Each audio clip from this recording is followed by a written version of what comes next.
इस वक्त बटला encounter case के हवाले से एक बड़ी खबर आ रही है। साकेत कोर्ट ने आरिस खान को सजा पर फैसला रखा महफूज।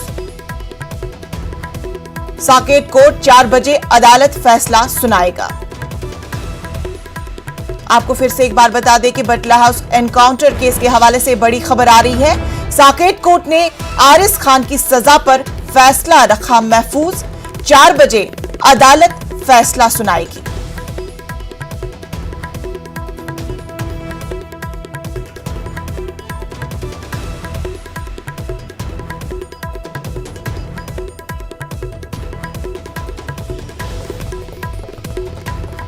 बटला हाउस एनकाउंटर केस के हवाले से इस वक्त बड़ी खबर आ रही है। साकेत कोर्ट ने आरिस खान की सजा पर अपना फैसला महफूज रखा है। साकेत कोर्ट 4 बजे अपना फैसला सुनाएगी।